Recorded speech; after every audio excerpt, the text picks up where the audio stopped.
Hello and welcome to episode number 69 of the Scottish History Podcast. My name is Owen Ennis, and this week what we're going to be doing is something a little bit different. The reason being because unfortunately I don't have the time to do a proper research for a proper episode, but I wanted to get something out there this week. And when this ever occurs again, then this might be the sort of thing that I might do. So basically a little background on what I'm going to be doing this week is on Facebook. I am a member of some of these Scotland Facebook groups, and a lot of them you tend to see the same things coming up again and again and again, the same pictures getting shared, the same articles getting shared and things like that. And what I usually do is I usually save some of these articles if I think they might be interesting, just for reading whilst I'm at work or something like that. And one of them in particular kind of caught my eye. And what I thought I would do is I would go through one of these articles. So this article is called "What Not to Do in Scotland: 21 Things You Should Avoid on Your Trip to Scotland." Now, this was written by Paul McDougall, and it's on a website called travelmedium.com. What I will do is I will leave a link to the article itself so that you can read through it, I suppose, or read through it at your own leisure. But what I want to do is I want to give you my opinion on a lot of what these things are saying. So what we'll do is we'll just crack on. So, what not to do in Scotland: 21 things you should avoid on your trip to Scotland. So the first one is probably going to be the hardest one to explain. So number one, don't claim to be Scottish. Now, I think the way in which that is worded is probably not the correct wording. It sounds a lot more harsh than, I suppose, what it really means. So don't claim to be Scottish. To me, what that means is, when tourists come across here and they say, "Hello, I am Scottish." When what you really mean is that you have Scottish ancestry. Now, obviously, I get tons of emails and messages every single week from those of you in America, Canada, Australia, New Zealand, where you're saying that, that you have Scottish ancestry. You've done one of these DNA tests on 23andMe or whatever these things are called, and you found out that you are a percentage of Scottish, or that you have a percentage of Scottish ancestry or Scottish blood within you. And that's fair enough, if you word it that way. So if you word it of the way that, if you're from Chicago, you're born in Chicago, you're from Chicago, you're American, you're not Scottish, if that makes sense. I'm Scottish because I was born in Scotland. If I was born in England, like my dad was born in England, but yet lives in Scotland. But he moved here at a very young age. So he's Scottish, if that makes sense. He has a Scottish accent and things like that. But realistically, my dad is English because he was born in England, if that sort of makes sense. So I think basically what this first one, and as I say, it's probably the most difficult one to explain. But so don't claim to be Scottish. Basically what it means is word it differently. Say that you have Scottish ancestry, rather than saying that you are Scottish, because in general terms, if you're not born here, you're not Scottish, if that makes sense. So, if I was to do one of these DNA tests, which I would never do, I don't agree with these sort of DNA tests and things like that, but that's a moral thing. And I found out that I was 39% Swedish. I wouldn't go to Sweden and say that I was Swedish, if that makes sense. So just word it correctly. Anyway, number two, don't do a stupid Scottish accent. This one I completely agree with. Please don't come up to us and say freedom in the weirdest accent that we've ever heard. I mean, even Mel Gibson couldn't do a proper Scottish accent, so don't try and do a Mel Gibson accent trying to do a Scottish accent. The Scottish accent, according even to actors and things like that, is one of the hardest accents to replicate, and there's not very many. Certainly in films and things like that, there's not very many films who, and when they try and do a Scottish accent, that it's legitimate. Groundskeeper Willie, for example, that's a big one. When people think of Scottish accents, they think of Groundskeeper Willie from The Simpsons, and that's a terrible Scottish accent. Mike Myers, I suppose, probably does one of the best ones. You know, Shrek, basically. Shrek is a Scottish accent. And of course in So I Married an Axe Murderer, and the character Fat Bastard in Austin Powers as well. So there are good ones out there, but there's one guy who's done 4 or 5, and they are all exactly the same. Let's not beat around the bush with that one, but try not to do stupid Scottish accents. We will find it annoying and very tedious. So the third one is, don't ask endless questions about money. Scottish money looks different to English money. Yeah, it does. Of course it does. Our paper bills, or they're not paper anymore, they're kind of plastic, because it rains so much, so that your paper fiver won't disintegrate in the wash. So basically England has the Bank of England, which was, believe it or not, invented by a Scotsman, or should I say started by a Scotsman. But basically when you go down to England, everything is Bank of England. Every single banknote is Bank of England. You come up to Scotland, we have 3 main banks. We have the Royal Bank of Scotland, the Bank of Scotland, and the Clydesdale Bank. And every single one of these 3 banks has their own banknotes.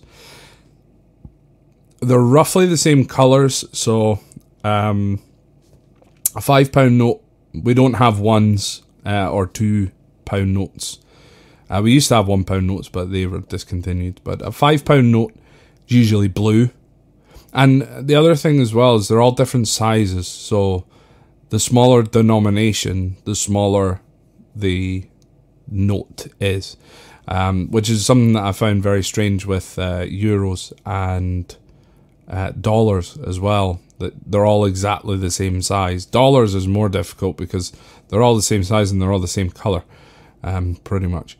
But yeah, so our £5 notes are quite small, they're blue. Then you have the £10 notes, which is brown, the £20 note, which is purple, a £50 note, which is kind of a red, kind of deep red, and I think the £100 note is green, if I remember rightly. I haven't seen a £100 note in a very long time, so we have different, and they all have different people on them as well, so different faces and stuff like that, because obviously the Bank of England has the Queen on them, the Bank of Scotland has Robert the Bruce, or James Watt or something like that on ours. So so we do have different money than down in England. Please don't tell us the story of how you went from Scotland down to England with a £10 note, because it'll only rile us up, because we get very, very annoyed when we take Scottish notes down to England and they don't accept them.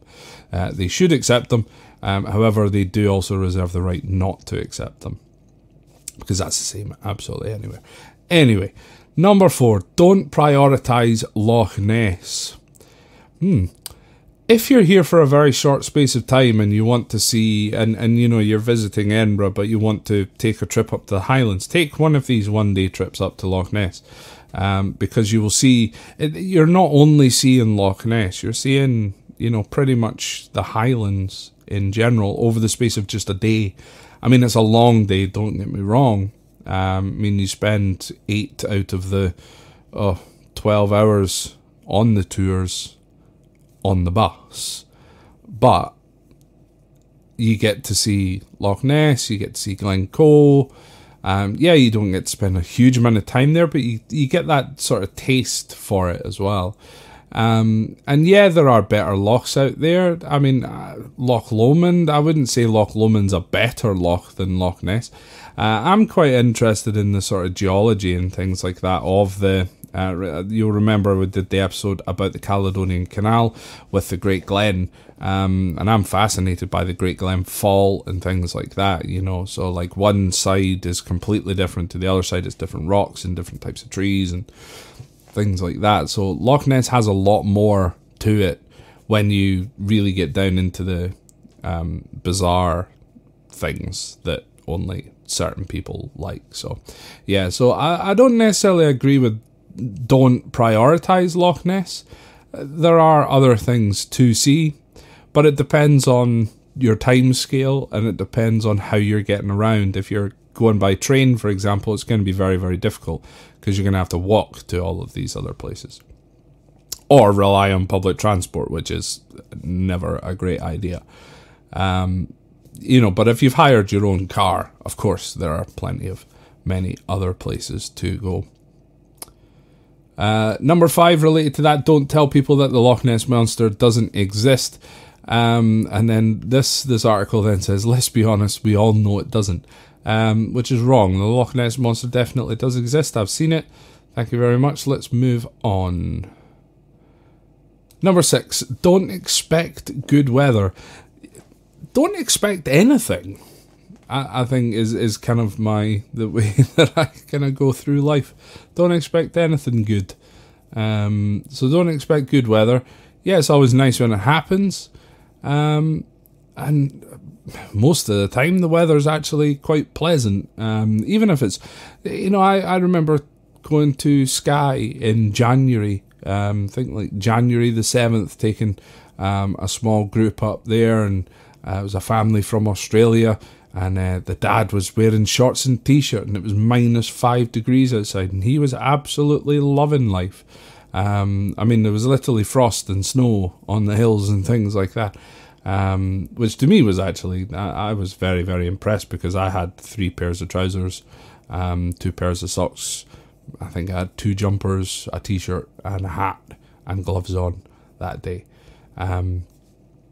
So yeah, don't expect good weather, but don't expect it to be raining the entire time. Today has been absolutely awful. I'm not going to lie, in terms of the rain, but yeah, we've kind of been hit quite badly with the weather over the last few days. Just since Friday, we've had wind storms, we've had ice, then we had a day of snow, literally a day of snow, not even a day, 12 hours maybe, and then it all melted. And then the wind picked up again, and now it's raining, and I came across about 3 closed roads on my way home, just because of the water. So yeah, so this one, don't expect good weather, don't expect anything, you know. If you keep your expectations low, it makes things even better when things go right. Some places like Glencoe look more amazing when it is raining, because you get the cascading waterfalls off of the mountains. Another popular spot is the fairy pools on the Isle of Skye in the height of summer, say for example, and it's not rained for say a week. Fairy pools are very bland, nothing's really going on because there's no water coming down from the mountains to supply the waterfalls. So yeah. Number 7, don't just visit Edinburgh. Yeah, I completely agree with that. Don't just visit Edinburgh. Go to Glasgow. Go to Stirling. If you're only here for a short space of time, Glasgow and Stirling you can easily do over the course of a couple of days. Public transport to get there is very good again. So if you're not renting a car, it's very, very easy to get to these 2 other cities. Dunfermline as well is a great little place to go and visit Fife, you know, get the train across to Fife, and get a train to St Andrews, get the bus to St Andrews. You know, there's so many places within reach of Edinburgh. But if Edinburgh's your base, where you're going to base yourself and you're going to go out every single day to a new place, then Edinburgh is a great place to do that from. Stirling is a great place to do that from. Glasgow's a great place to do that from. Even, again, Dunfermline or just across in Fife. There's so many ways to get around and you don't need to go up to the Highlands. Also, if you're in Edinburgh, it is very easy now to get down towards the Borders. We now have the Borders railway line, which opened just a few years ago, or reopened just a few years ago. So you can go to places like Galashiels and places that are in the Scottish Borders, and that I am going to start focusing a little bit more on the Scottish Borders as we kind of go through the podcast. So because it's been something that's been highly recommended, and it's not an area that I know too much about, and despite the fact that I'm actually closer to the Borders, I live closer to the Borders than I do to the Highlands, for example. But yeah, so most definitely don't just visit Edinburgh. There are so many other places to visit just within the central belt, just within the centre of Scotland, that you can see as well. Number 8, don't avoid haggis. This one, once again, I completely and utterly agree with. Just because it looks nasty and it sounds nasty doesn't mean that it is nasty. Dark chocolate to me is nasty.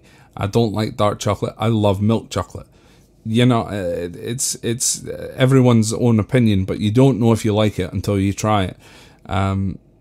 It is not a nice sounding thing, but it is one of the most tastiest things that you will ever have. I mean, we have so many different varieties in which you can have haggis. You can have, of course, haggis neeps and tatties. You can even ruin it by putting loads of whiskey sauce or peppercorn sauce or whatever over the top of it. That seems to be kind of the thing nowadays. But you can get haggis bonbons, which is haggis deep fried and in sort of little balls, so like haggis balls. You can get a haggis supper from the chip shop, which is basically a kind of sausage kind of length of haggis. You can get a haggis pudding, which is basically half of a haggis, and this of course is in batter and deep fried. You can get haggis pakora from Indian restaurants and things like that, which is once again battered and deep fried. There's so many different ways to try haggis. There's, of course, I mentioned in the episode about haggis, there's vegetarian haggis as well, which is very, very nice, and it basically tastes exactly the same to my palate anyway. So even if it is a vegetarian haggis, you've got to try it. It sounds weird and it sounds horrible, but yeah, it isn't. It is amazing, and almost guaranteed 9 out of every 10 people that I tell to try haggis ends up really, really enjoying it. Number 9, don't bother talking about soccer. Yeah, don't call it soccer. It's not called soccer here. It's called football, and we invented it. We think. We claim. And we're probably right. So yeah, don't bother talking about soccer. A lot of these, I looked at a few articles, and this one was kind of the more generalized one. But this one also came up in another one that says, by asking someone what soccer team or what football team they support is also asking them the religion. And yeah, I've not kind of delved too much into the religion thing yet, but basically there are the two kind of big clubs in Scotland. You have Glasgow Celtic and you have the Rangers, and basically so Celtic are historically a Catholic club supported by Catholic and from Catholic part of Glasgow, and the Rangers are supported by Protestants, and it's kind of the same in Edinburgh as well with Hibernian and Heart of Midlothian. There's kind of these connotations. I think that religion should be absolutely nowhere near sport. It should really be. Yeah, I'm not going to go too much further into this because I don't want to offend anybody when it comes to religion, because it's one of the things that I try not to talk about. But yeah. If you want to ask us what football team that we support, ask us what football team that we support and leave it there. Or ask intriguing questions. Don't ask about the history, really. If you want to know more, it's probably best just to Google it. Number 10, don't bother talking about politics. Yeah, I would probably agree with that one as well. Because everyone supports a different team, even when it comes to politics as well. Some people want Scottish independence, and some people don't. And there's this whole debate that you can have, and it was a question that I always, when people would ask me this when I was on tour, I'd say I would never discuss it on a tour. However, if you saw me sitting in the pub, buy me a pint, and I'll answer any questions. But yeah, it's all personal opinion and things like that. Politics, football, maybe two. Football, politics, and money are three main subjects not to talk about to Scots people. I would just in general say. Number 11, don't compare cities. Yeah, there is no city which is better than the other. To most people, Edinburgh is not better than Glasgow. Edinburgh is different to Glasgow. Glasgow's different to Edinburgh. Stirling is similar to Edinburgh, but it's different. It's smaller. There's other things going on. Inverness is the capital of the Highlands. It's a city in the Highlands. Dunfermline is the old capital city. There's so many. So yeah, don't compare the cities, because there is no comparison, because they're not the same. They are all completely different places. And they're all worth it in their own right. Number 12, don't visit the Harry Potter stuff. I would probably add in, don't visit the Harry Potter or Outlander stuff. You're an adult, grow up. That's what the article says. The Harry Potter stuff is quite fleeting, though. The Elephant House Cafe is currently closed, which is, they've had on the window for years, the birthplace of Harry Potter.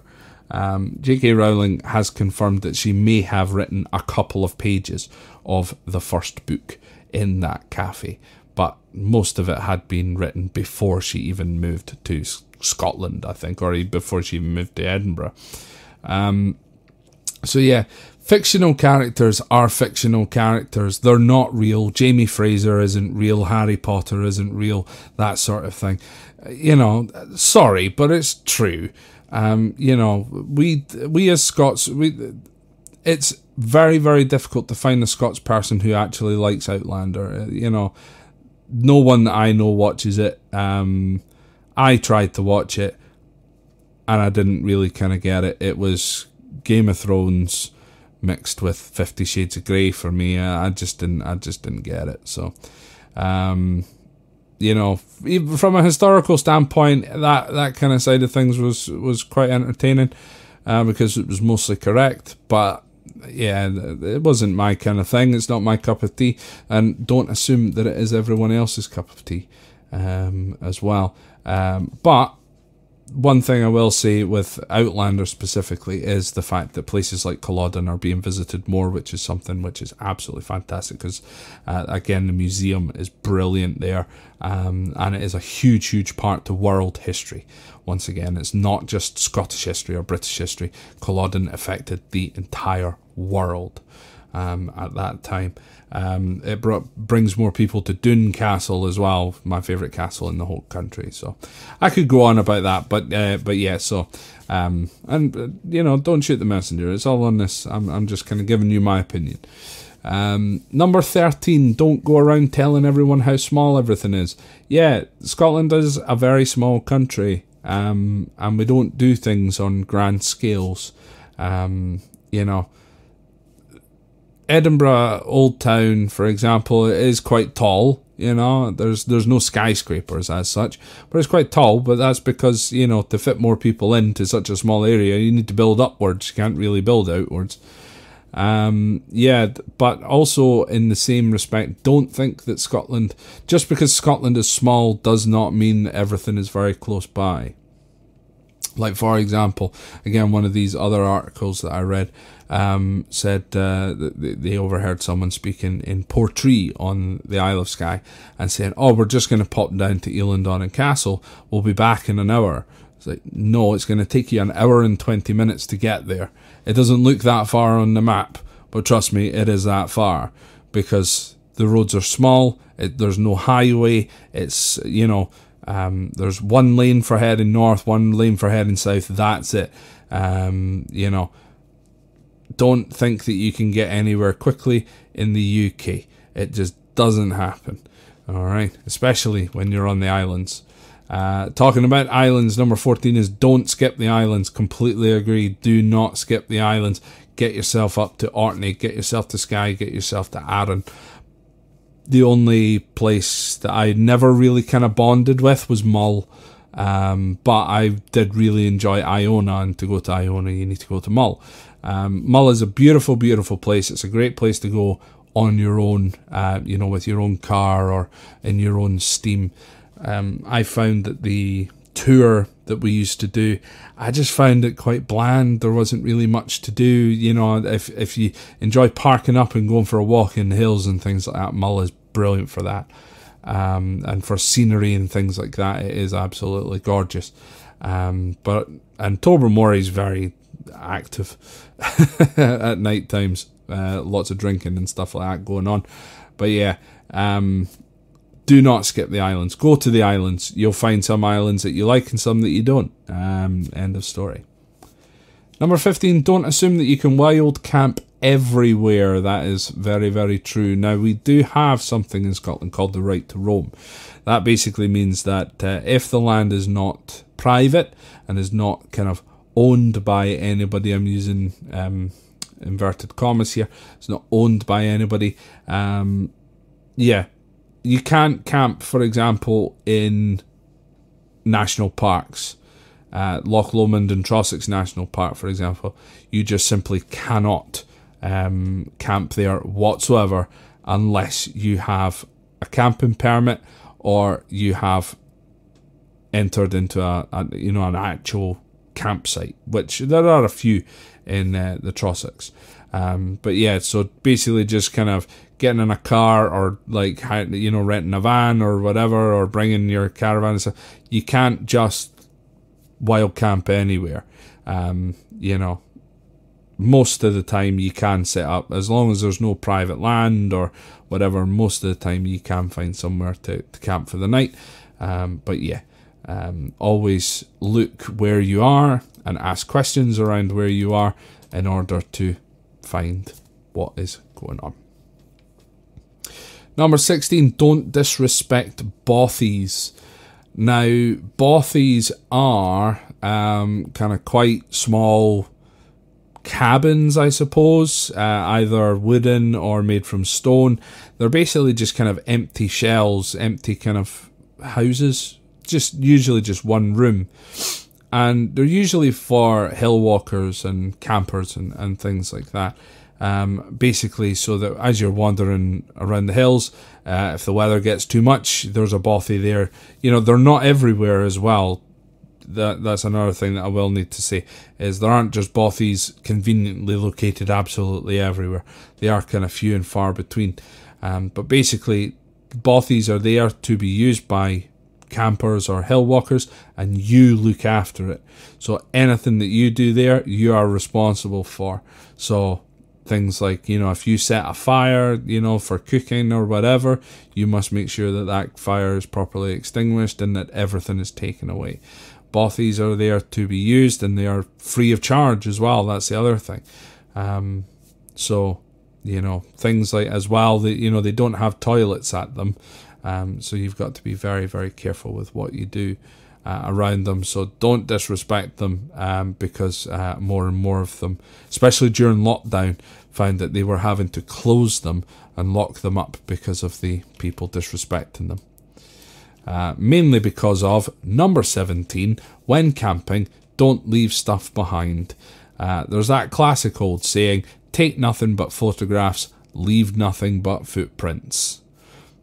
Very, very true. Okay, don't leave your rubbish lying, or your tent. Seems to be a big popular one. People who, they come over, they go to the shop, they buy a tent, they go around wild camping and things like that. And of course, rather than, say, giving the tent to a charity or something like that, they instead just say, we'll leave it there, and, the park ranger will come and pick it up and throw it away for us.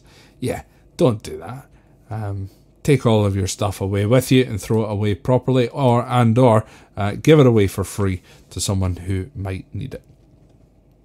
Number 18, don't drive too slowly on road trips. Yes, as a bus driver, taking tourists all the way around the country, it used to very much annoy me when you were stuck behind someone doing 30 miles an hour on a 60 mile an hour speed limit.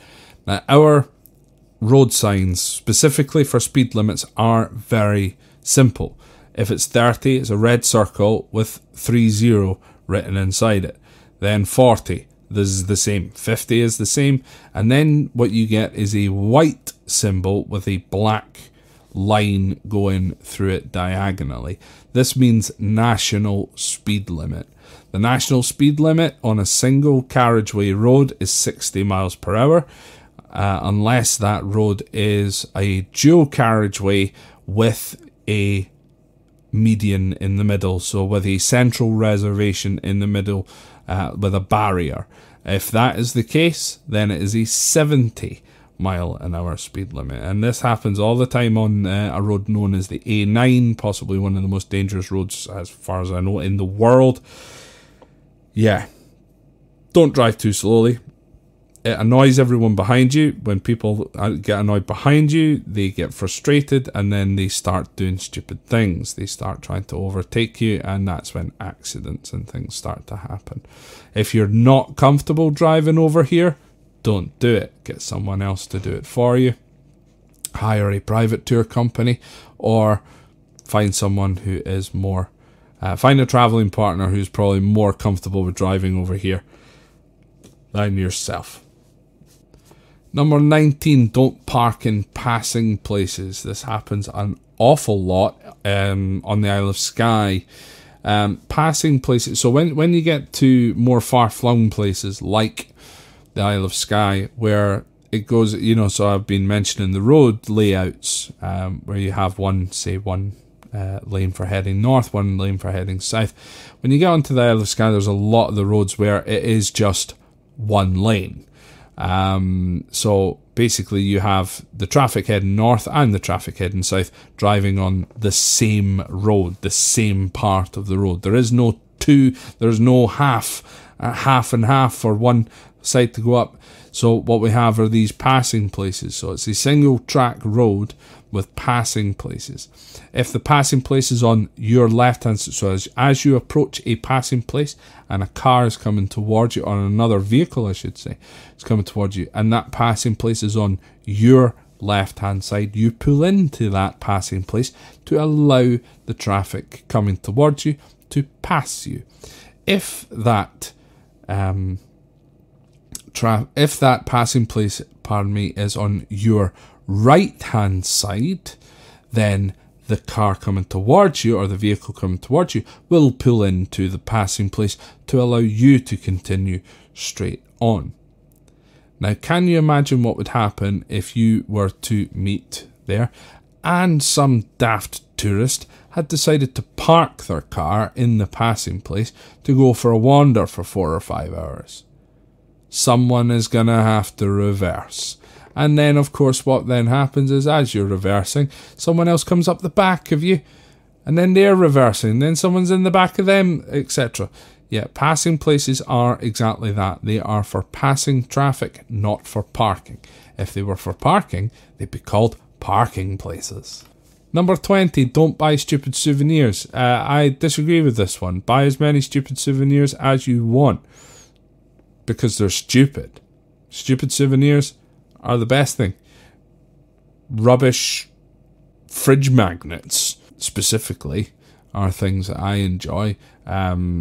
Stupid t-shirts with daft slogans on them. Those type of things are great. They're tatty. They're expensive. But what I would always say is buy yourself a souvenir that means something to you. You know, don't immediately think, you know, if you're going to buy a tartan scarf, for example, buy one that will mean something to you. Don't buy like the Black Watch tartan scarf, because that's a military tartan. Unless you are military, then that makes no real sense. So, you know, always buy something that means something to you. You know, buy a book, or, you know, a postcard or something like that, or something that makes you feel happy. But when it comes to souvenirs, just buy what makes you happy anyway. Yeah, I don't think I can really kind of add much more to that. And finally, number 21, don't ask people about clans. I suppose I kind of covered that in my own episode about clans. Yeah, don't ask me about clans, because I can't tell you anything about them. We are not obsessed by them here at all. We don't know much. I don't know much about my own clan. So, I mean, I do get messages, and I do appreciate getting the messages, and I will always tell you that I appreciate the message, and thank you very much for sending them. But I am not here to do your genealogy for you, because I'm not even prepared to do my own genealogy.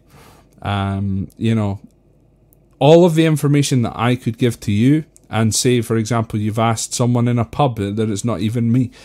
You know, you ask someone in a pub about, you know, oh, I'm part of such and such clan. What can you tell me about them? The first thing that we're going to do is go on Google, and we're going to Google it, and we're going to go to the Wikipedia page and tell you what's on there. You have the same amount of information as we have, unless we are genealogists, or unless the person that you're speaking to is a genealogist or someone who knows about clans. Clans, again, is not something that we pay attention to in everyday life. I have even argued the fact on another thing elsewhere that in theory clans as they were do not exist anymore. There are still clan gatherings and things like that, but I don't go to one, and again, I don't know anybody who does. You know, these things are for, I suppose, more kind of the higher in society. You know, I don't know, but yeah, it's not something. So don't expect a Scots person. So again, I think this one is kind of worded incorrectly. So don't ask people about clans. What it should actually say is don't ask Scottish people about clans, because the majority of us are not going to be able to give you any more information than you could find out yourself by looking it up online. Anyway, folks, that has been quite a long episode, but I quite enjoyed it. It was nice to kind of just ramble on for a little bit. So thank you very much for listening. If you want to get in touch, you can do so via Facebook, Instagram, Twitter, at the usual places. You can email me at scotthistorypod@gmail.com. Head over to the website www.scotthistorypod.com to find out the latest episodes.